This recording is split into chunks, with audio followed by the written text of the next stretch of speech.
Ukraine का मुद्दा हमने देखा, जिस तरह से वहां पर रूस और यूक्रेन के बीच तनाव चल रहा है, युद्ध चल रहा है, जंग चल रही है और ऑपरेशन गंगा चल रहा है और उसके तहत छात्रों को, विद्यार्थियों को यहां लेके आया जा रहा है। आज भी आप कुछ छात्रों से मिले।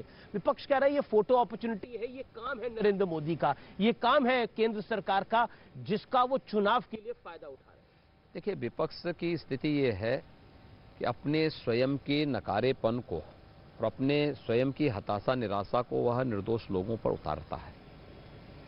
मुझे एक बात बताइए, उत्तर प्रदेश के 1400 नागरिकों को, 1400 बच्चों को अब तक केंद्र सरकार सुरक्षित भारत वापस लेके आई है।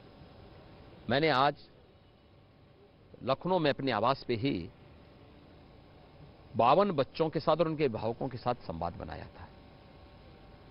हर एक बच्चा इस बात को कहता है कि साहब, जब हम लोग यूक्रेन से रोमानिया या हंगरी या पोलैंड गए तो हमारी अगवानी के लिए पूरा दूतावास और भारत सरकार के मंत्री मौजूद थे। दूसरा, किसी भी अन्य देश की तरफ से यह सुविधा नहीं थी।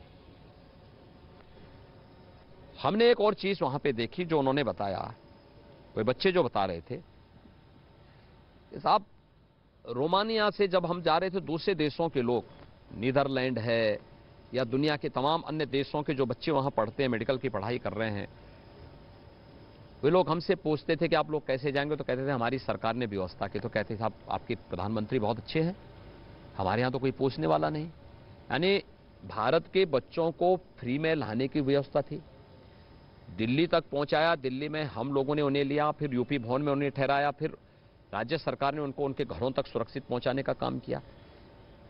ये संवेदना होती है सरकार की। और केवल वहीं पे नहीं जी, अफगानिस्तान के समय क्या हुआ था, जब तालिबान अफगानिस्तान के अंदर घुसा था, वहां के हिंदू और सिखों को कौन बचा रहा था, निर्दोष लोगों को कौन बचा रहा था? भारत सरकार बचा रही थी। इससे पहले भी हमेशा भारत सरकार ने इस पहल के साथ आगे बढ़ी है और आज भी वही कार्य भारत सरकार कर रही है। ये संवेदना का प्रश्न है और उन सभी ने प्रधानमंत्री मोदी जी की सराहना की है और प्रधानमंत्री जी के प्रति आभार भी व्यक्त किया है। लेकिन विपक्ष की तरफ से कहा गया, कांग्रेस ने खासतौर पे कहा कि गल्फ वॉर में भी तो लोग फंसे थे, तत्कालीन सरकार वापस लेके आई थी। लेकिन ये सरकार जो है ये चेस्ट थंपिंग करती है, यानी ये कहती है हम लेकर आए हैं, हम इसको इवेंट बनाएंगे। प्रधानमंत्री मोदी बनारस में मिले, आप लखनऊ में मिले। पहले की सरकारें जी, कांग्रेस की सरकार के समय उनको उनके हाल पे छोड़ दिया जाता था। याद करिए, कोरोना के पहले जो भी महामारी आई होगी, इंसेफ्लाइटिस का एक उदाहरण है, हम गोरखपुर में हैं। जी जी, इंसेफ्लाइटिस 77 में यहां आई थी और 77 से 17 तक 40 वर्षों तक 50,000 बच्चे यहां पर इस बीमारी से मरे हैं।